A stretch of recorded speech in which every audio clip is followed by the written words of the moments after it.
Hello friends, एक बार फिर से आपका स्वागत है। अपन साइकेट्रिक का जो रिवीजन कर रहे थे उसके अंदर अपन ने कुछ टर्मिनोलॉजीज़ के बारे में डिस्कशन कर लिया था। आज अपन जो शेष रही टर्मिनोलॉजीज है उनके बारे में डिस्कशन करते हैं। तो उसके अंदर सबसे पहले अपन डिस्कशन करेंगे आज disorder of emotion, mood, affect. ठीक है, इमोशन, मूड और अफेक्ट के जो डिसऑर्डर्स है उनके बारे में अपन आज डिस्कशन करते हैं।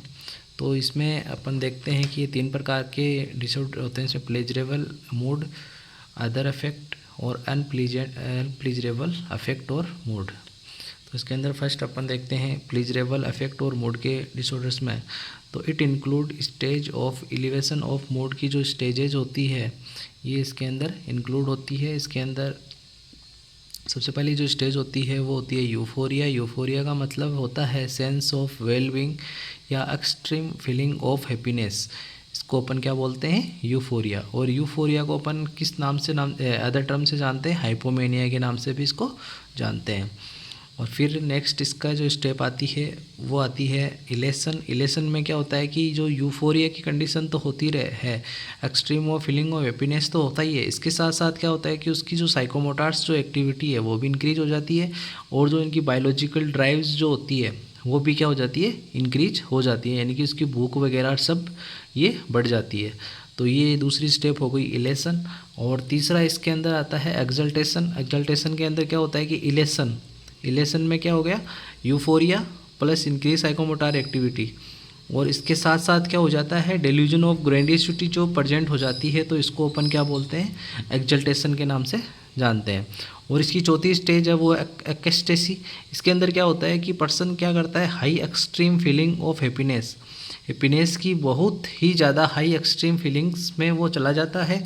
और पर्सन है ना वो फील करता है कि उसका जन्म ही दोबारा हुआ है, रीबॉर्न हुआ है। इस प्रकार की फीलिंग्स पर्सन में आ जाती है। इसको अपन किस नाम से जानते हैं? डिलीरियस मेनिया के नाम से भी जानते हैं। एक्सटेसी को किस नाम से जानते हैं? डिलीरियस मेनिया के नाम से जानते हैं। ठीक है। और जो ये मेनिया की जो 4 स्टेज है ये सारी इसी ही क्रम में आपको याद रखनी है। ये क्वेश्चन बहुत बार पूछा गया है। इसका एग्जाम्पल देके कि जैसे कि डेल्यूजन ऑफ ग्रैंडियोसिटी कौन सी स्टेज में देखने को मिलता है, या इन साइकोमोटर एक्टिविटी है वो इंक्रीज कौन सी स्टेज में देखने को मिलती है, या फिर इसका जो आपको राइट जो क्रम है वो पूछ सकते हैं कि सबसे पहले कौन सी आएगा, उसके बाद कौन सी स्टेप आएगी। तो ये इम्पोर्टेंट आपका क्वेश्चन है, कन्फर्म एग्ज़ाम में ये क्वेश्चन बहुत ही एग्ज़ाम में पूछा जाता है। हर एक एग्ज़ाम में इसका पर्सन आता है, तो आपके लिए ये बहुत इंपॉर्टेंट टॉपिक है। फिर नेक्स्ट अपन डिस्कशन करते हैं अनप्लीजेंट अफेक्ट और मूड के बारे में। तो इसके अंदर क्या होता है कि इसमें अनप्लीजेंट का मतलब हो गया सैडनेस ऑफ मूड। तो सैडनेस ऑफ मूड अपन को किस में दिखाई देता है? डिप्रेशन में दिखाई देता है। तो इसके जो टाइप्स में देखते हैं एक्यूट डिप्रेशन। इसके अंदर एक्यूट डिप्रेशन में क्या होता है कि जो एनर्जी का जो लेवल होता है वो कम हो जाता है और जो मूड है वो भी डिक्रीज हो जाता है। इसमें क्या, इसको क्या बोलते हैं? Acute depression. और फिर इसका अगला है सीवियर डिप्रेशन। सीवियर डिप्रेशन में क्या होता है कि लो एनर्जी और लो मोड के साथ साथ क्या हो जाता है उसमें हेलुसिनेशंस प्रेजेंट हो जाते हैं, डिल्यूजन प्रेजेंट होते हैं, और गिल्टी फीलिंग उसको होती है, और होपलेसनेस की फीलिंग और हेल्पलेसनेस की फीलिंग उसको आने लग जाती है। तो उसको अपन क्या बोलते हैं? Severe depression. फिर नेक्स्ट इसमें आता है डिप्रेसिव स्टूपर। डिप्रेसिव स्टूपर में क्या होता है कि पेशेंट क्या हो जाता है? एकदम से म्यूट और मोशनलेस और रिजिड हो जाता है। पोस्चर, इसकी पोस्चर वगैरह सब, और ये फूड वगैरह सबको क्या कर देता है? रिफ्यूज कर देता है। ठीक है, तो इसको क्या बोलते हैं अपन? Depressive stupor. ठीक है। फिर नेक्स्ट जो अपना तीसरा टाइप है अदर अफेक्ट के अंदर, इसमें सबसे पहले आता है ब्लंट अफेक्ट। ब्लंट अफेक्ट में क्या होता है कि जो पर्सन के जो इफेक्ट है वो क्या हो जाते हैं? कम हो जाते हैं। इंटेंसिटी में क्या हो जाते हैं? कम हो जाते हैं। उसको अपन क्या बोलते हैं? Blunt affect. एक होता है फ्लैट। फ्लैट के अंदर क्या होता है कि पर्सन के जो इफेक्ट्स जो होती हैं वो एब्सेंट के नियर बाई होते हैं। एब्सेंट तो नहीं होते हैं लेकिन उसके लगभग नियर एब्सेंस के करीब होते हैं। उसको अपन क्या बोलते हैं? Flat affect. एपैथी का मतलब होता है कंप्लीट इमोशंस का लॉस हो जाना, जीरो फेशियल एक्सप्रेशन का होना एपैथी कहलाता है। ठीक है। फिर नेक्स्ट अपन देखते हैं इसमें लेबाइल अफेक्ट। लेबाइल अफेक्ट के अंदर क्या होता है कि लेबाइल के अंदर क्या होता है कि इसका अफेक्ट है वो चेंजेबल होता है, कभी सैडनेस में, कभी हैप्पीनेस में, कभी सैडनेस में, कभी हैप्पीनेस में। इस प्रकार का मूड जो चेंजेबल जो मूड्स होता है उसको अपन क्या बोलते हैं, लेबाइल अफेक्ट बोलते हैं। फिर अगली टर्म है एनहीडोनिया। एनहीडोनिया के अंदर क्या होता है, लॉस ऑफ प्लीजरेबल इमोशन। इसके अंदर क्या होता है कि जो प्लीजरेबल जो इमोशंस होता है उसका लॉस हो जाना क्या कहलाता है, एनिडोनिया कहलाता है। जो प्लीजर देने वाली जो एक्टिविटी है होती है, इमोशंस जो होती हैं वो इसमें क्या हो जाता है, लॉस हो जाता है। फिर नेक्स्ट आता है एलेक्जिथाइमिया। एलेक्जिथाइमिया में क्या होता है कि inability of a person to show his own emotion and to understand the other emotion. इसके अंदर क्या होता है एलेक्जिथाइमिया में कि पर्सन है जो खुद के इमोशन को शो करने में इनेबिलिटी दर्शाता है और दूसरों के इमोशन को अंडरस्टैंड करने में भी क्या करता है, इनेबिलिटी दर्शाता है। इसको अपन इस टर्म्स को क्या नाम से जानते हैं, एलेक्जिथाइमिया के नाम से जानते हैं। फिर नेक्स्ट आता है एम्बीवेलेंस। एम्बीवेलेंस के अंदर क्या होता है, in this two opposite feeling in a person towards the other person. एक पर्सन के जो दूसरा पर्सन है उसके प्रति टू अपोजिट फीलिंग को दर्शाना क्या कहलाता है, एम्बीवेलेंस कहलाता है। ये टर्म भी बहुत बार एग्जाम में पूछी गई है। फिर नेक्स्ट आता है आपका अफेक्ट इन अप्रोप्रिएट। ये भी टर्म क्वेश्चन पूछा गया है। अफेक्ट इन अप्रोप्रिएट का मतलब होता है कि जो पर्सन है वो क्या करता है कि अपोजिट इमोशन शो करता है सिचुएशन के अकॉर्डिंग। जैसे कोई हैप्पी की जो शादी है, शादी के अंदर अगर कोई व्यक्ति जाता है तो वहाँ पे वो क्या करता है, रोने लग जाता है। यानी कि जो हैप्पी की जो सिचुएशन होती है, खुश रहने की जो सिचुएशन होती है, वहाँ पे वो क्या हो जाता है, सैड हो जाता है। और जहाँ पे सैड होने की सिचुएशन होती है उस वहाँ पे वो क्या होता है, ज़ोर ज़ोर से हंसता है। जैसे कि अपन ने एक एग्जाम्पल में लिखा है कि जैसे सिचुएशन है वो डिमांड करती है क्राई की, लेकिन क्या है कि पेशेंट्स का रिस्पॉन्स क्या रहता है, लाफ, वो हंसता है। ठीक है, तो इसको अपन क्या बोलते हैं, अफेक्ट इन अप्रोप्रिएट। अब एक नेक्स्ट इंपॉर्टेंट क्वेश्चन है कि जो एम्बिवेलेंस और जो अफेक्ट इन अप्रोप्रिएट है वो दोनों किस में इंक्लूड किए गए हैं, 4 सिम्टम ऑफ सिजोफ्रेनिया के अंदर दोनों को इंक्लूड किया गया है। तो आपको पता है एम्बिवेलेंस और अफेक्ट इन अप्रोप्रिएट ये दोनों कौन सी बीमारी में दिखाई देते हैं, सिजोफ्रेनिया की जो कंडीशन होती है उसके अंदर ये दिखाई देते हैं। फिर एक नेक्स्ट इंपॉर्टेंट टर्म है न्यूरेस्थेमिया। तो इसके अंदर क्या होता है कि excessive fatigue after minimal physical और मेंटल एक्सर्शन के बाद में जो एक्सेसिव फटीक का जो फीलिंग आती है पर्सन को, उसको अपन क्या बोलते हैं, न्यूरेस्थेमिया के नाम से जानते हैं। फिर अपन डिस्कशन करते हैं थॉट के डिसऑर्डर को। तो थॉट के डिसऑर्डर के अंदर अपन डिस्कशन करते हैं सबसे पहले फ्लो ऑफ थॉट के अकॉर्डिंग। तो इसके अंदर जो पहला डिसऑर्डर आता है फ्लाइट ऑफ आइडियाज़। तो फ्लाइट ऑफ आइडियाज में क्या होता है कि ये फ्लाइट ऑफ आइडियाज जब डोमिनेंट फीचर है किसका, बाइपोलर डिसऑर्डर यानी मेनिया का ये डोमिनेंट या क्लासिकल फीचर है फ्लाइट ऑफ आइडिया। इसमें क्या होता है कि पेशेंट है वो shift one idea to next idea very quickly. यानी कि पेशेंट क्या करता है कि वेरी क्विकली एक आइडिया से दूसरे आइडिया में शिफ्ट हो जाता है जिसका किसी प्रकार का कोई लॉजिकल कनेक्शन नहीं होता है। इसको अपन क्या बोलते हैं, फ्लाइट ऑफ आइडिया। जैसे कि sky is blue, my shirt colour is blue, blue is my pen, ये सब जो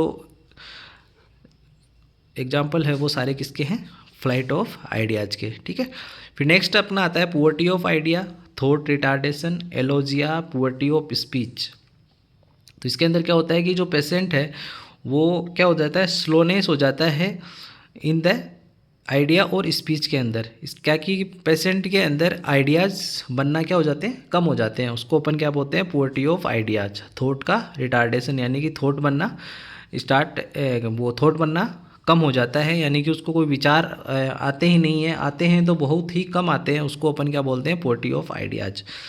ये पुअर्टी ऑफ आइडियाज वो किसका जो डोमिनेंट फीचर है, ये डिप्रेशन का डोमिनेंट फीचर है। ठीक है, फिर नेक्स्ट अपन डिस्कशन करते हैं आगे थॉट ब्लॉकिंग के अंदर। थॉट ब्लॉकिंग में क्या होता है कि sudden stoppage of flow of thought common, यानी कि जो अपन फ्लो ऑफ थॉट का यानी कि कोई विचार अपन व्यक्त कर रहे हैं तो उसके अंदर क्या हो जाता है, सडन स्टॉप, यानी कि उसके आइडिया है वो ब्लॉक हो जाता है आना दिमाग में, तो उसको अपन क्या बोलते हैं, थॉट ब्लॉकिंग। ये भी किस में दिखाई देता है, सिजोफ्रेनिया में दिखाई देता है।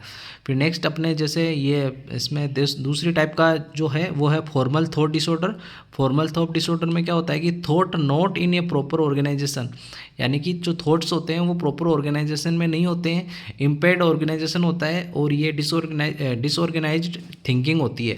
इसको अपन इसमें इंक्लूड करते हैं। तो इसमें पहला है loosening of association. Loosening association में क्या होता है कि the patient lose all the association of idea. Idea की जितने भी जो एसोसिएशन होते हैं उनको लूज हो जाती है उसके आइडिया की जो एसोसिएशन है ये। तो इसको भी ही अपन किस में इंक्लूड किए गए हैं, for a symptom of schizophrenia में इसको भी इंक्लूड किया गया है। तो इसमें भी आपको पता है कि लूजनिंग ऑफ एसोसिएशन भी मोस्ट ऑफ कॉमनली किस में दिखाई देता है, सिजोफ्रेनिया के पेशेंट में ये दिखाई देता है। जिससे कि इसका एग्जांपल देंगे, I like dance, my feet are wet. तो इसके अंदर जो आइडिया में एसोसिएशन में लूज हो गया, यानी कि आई लाइक डांस और माई फिट आर वेट, इसमें किसी प्रकार का कोई एसोसिएशन नहीं है। फिर नेक्स्ट इसकी टर्म आती है वर्ड सलाद। इसके अंदर क्या करता है कि पर्सन क्या करता है कि जो वर्ड्स होता है उनको मिक्स कर देता है, उसके यानी उसको सलाद बना देता है। Patient make salad of words, तो इसको अपन क्या बोलते हैं, वर्ड सलाद। इसके अंदर जैसे स्कूल, आई, स्काई, स्टार, फ्लोर, क्रिकेट, इसका कोई वो एक्चुअली कोई मतलब नहीं है, बाकी सबको मिला देता है, जिसके कारण ये क्या हो जाता है, वर्ड सलाद का। फिर नेक्स्ट टर्म आती है डिरेलाइनमेंट। डिरेलाइनमेंट का मतलब होता है कि अपनी लाइन से भटकना। तो इसके अंदर क्या करता है कि person deviate from normal thought process, यानी कि जो नॉर्मल थॉट प्रोसेस होती है पर्सन की, उससे वो क्या हो जाता है, डेविएट हो जाता है। जैसे कि चेंजिंग द टॉपिक, जैसे कोई पर्सन है किसी एक टॉपिक के बारे में अगर वो बात करता है, फिर वो बात करते करते क्या होता है कि वो अपने इस टॉपिक को छोड़ के दूसरे टॉपिक के बारे में बात करने लग जाता है। तो इसको अपन क्या बोलते हैं, डिरेलाइनमेंट। ठीक है।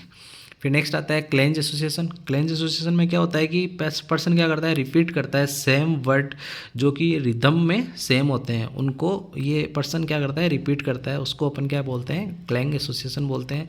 जैसे कैट, बैट, सेट, पेट, नेट, डेट, पेट, जो ये सारे जो रिदम में इनकी सबकी सेम आ रही है उनको अपन क्या बोलते हैं, क्लेंज एसोसिएशन। ये भी क्वेश्चन पूछा गया है। फिर नेक्स्ट आता है नियोलॉगिज्म। नियोलॉगिज्म में क्या करता है कि पर्सन क्या करता है, नए वर्ड्स को कॉइन करता है, बनाता है, उसको अपन क्या बोलते हैं, नियोलॉगिज्म। फिर नेक्स्ट है इसमें थॉट प्रिजर्वेशन। इसके अंदर क्या करते हैं कि पर्सन है वो क्या करता है कि सेम आंसर देता है और डिफरेंट टाइप ऑफ क्वेश्चंस का। जैसे कि किसी एक क्वेश्चन का उसने सही जवाब दे दिया, लेकिन उसके बाद जो अगर अपन उसको डिफरेंट टाइप ऑफ क्वेश्चंस अगर पुटअप करते हैं तो सबका क्या करता है, आंसर क्या करता है, सेम देता है। जैसे प्राइम मिनिस्टर का नाम, तो उसने पहला आंसर बताया मोदी। फिर अपन ने पूछा कि सीएम का क्या नाम है, तो भी कहा मोदी। फिर मैंने अपने पूछा हेल्थ मिनिस्टर का नाम क्या है, तो भी उसने भी कहा मोदी। ठीक है। तो इसका सेम ही आंसर रिपीट करता है डिफरेंट टाइप ऑफ क्वेश्चंस का, तो अपन उसको क्या बोलते हैं, थॉट प्रिजर्वेशन।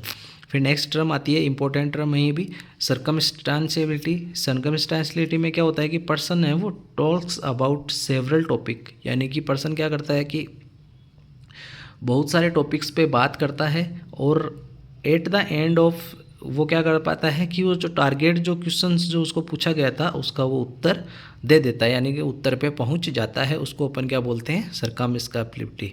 ठीक है। जैसे कि अपन ने उसको एक क्वेश्चन पूछा कि आपने कल सुबह क्या खाना खाया था, तब वो फिर वो अपने क्या क्या घुमा घुमा के बातें करता है कि जैसे मैं कल वहाँ गया था, घूमने गया था, उसके बाद हमने वो किया, उसके बाद हमने ऐसे किया, और फिर लास्ट में वो जवाब देता है कि हमने रात को दाल रोटी खाई थी। ठीक है। ये हो गया इसका सर्कमस्टेंशियलिटी के बारे में। फिर नेक्स्ट आता है आपका इसी से रिलेटेड जो टर्म है टेंजेंशियलिटी। टेंजेंशियलिटी के अंदर क्या होता है कि पेशेंट टॉक सेवरल टॉपिक्स। इसी में भी क्या करता है कि पेशेंट सेवरल टॉपिक्स के बारे में बातें करता है, but at the end of see never reach the right answer या टारगेट आंसर के ऊपर वो कभी भी नहीं पहुंच पाता है। वो घुमा फिरा के बातें करता है और वो क्या करता है, निकल जाता है। तो इसको क्या बोलते हैं, टेंजेंशियलिटी। सर्कमस्टेंशियलिटी में क्या होता है कि वो राइट आंसर पे पहुंच जाता है एट द एंड, और टेंजेंशियलिटी में वो क्या करता है कि राइट आंसर पे कभी नहीं पहुंच पाता है। फिर आता है पोजेशन ऑफ थॉट, यानी कि पोजेशन ऑफ थॉट के अंदर क्या होता है कि इसको पर्सन्स को बिलीव होता है कि उसके जो माइंड है उसको किसी ने कंट्रोल कर रखा है, या उसने किसी ने इसको कंट्रोल कर रखा है। तो इसमें एक टर्म है ऑब्सेशन। ऑब्सेशन में क्या होता है कि इसको मैजिकल थिंकिंग के नाम से भी जानते हैं। ये मोस्ट ऑफ ओशियन के जो पेशेंट है उसके अंदर ये दिखाई देता है। इसका जो एग्जांपल अपन देखें ऑब्सेशन का, तो मैजिकल थिंकिंग में ये होता है कि पेशेंट वो बोलता है कि देखना अभी मैं 10 मिनट के बाद में देखना लाइट आ जाएगी, लेकिन वो क्या होता है कि अनफॉर्चुनेटली वो क्या है कि 10 मिनट बाद में लाइट आ जाती है, तो उसको वो बिलीव हो जाता है कि हाँ मैंने जैसा सोचा था वैसा हो गया। तो इसको अपन क्या बोलते हैं, मैजिकल थिंकिंग। फिर नेक्स्ट आता है थॉट एलाइनेशन। इसके अंदर क्या होता है कि इसमें पर्सन्स को लगता है कि किसी और के द्वारा उसके थॉट्स को कंट्रोल किया जा रहा है। इसमें फर्स्ट आता है थॉट इंसर्शन, यानी कि patient think that particular thought is inserted by him, कुछ दूसरों के द्वारा ही ये थॉट मेरे दिमाग में इंसर्ट किए गए हैं, उसको अपन क्या बोलते हैं, थॉट इंसर्शन। थॉट विदड्रॉल का मतलब होता है कि कोई पर्सन है जो कि मेरे दिमाग में जो मेरे विचार बन रहे हैं उसको वो क्या कर रहा है, बाहर निकाल रहा है, उसको अपन क्या बोलते हैं, थॉट विड्रॉवल। फिर आता है थॉट ब्रॉडकास्टिंग। इसमें भी पेशेंट वो सोचता है कि that he or she personal thought is broadcasting to other, यानी कि उसके जो पर्सनल जो थिंग्स होते हैं, यानी कि जो पर्सनल थिंग्स या थॉट है पर्टिकुलर, उसको क्या किया जा रहा है, ब्रॉडकास्ट किया जा रहा है किसी और के द्वारा, उसको अपन क्या बोलते हैं, थॉट ब्रॉडकास्टिंग। ठीक है। फिर इसमें आता है एक डेल्यूजन। डेल्यूजन में क्या होता है कि it is a false fixed belief, इसको अपन क्या बोलते हैं, डेल्यूजन बोलते हैं। ठीक है, ये आपके थे थॉट के डिसऑर्डर। तो इस डेल्यूजन के बारे में मैं एक अलग से नया वो वीडियो बनाऊंगा, इसमें अपन डेल्यूजन्स के बारे में जितने भी उसके टाइप्स वगैरह है उन सब के बारे में अपन डिस्कशन करेंगे। तो ये थी कुछ इंपॉर्टेंट टर्म्स और जो टर्मिनोलॉजी है, और जो साइकेट्री के अंदर मोस्ट ऑफ क्वेश्चंस जो बनते हैं वो इन टर्मिनोलॉजी से बनते हैं। तो आप इन सबको अच्छे से रीड करना और इसके क्वेश्चन आंसर को सोल्व करना। Thank you.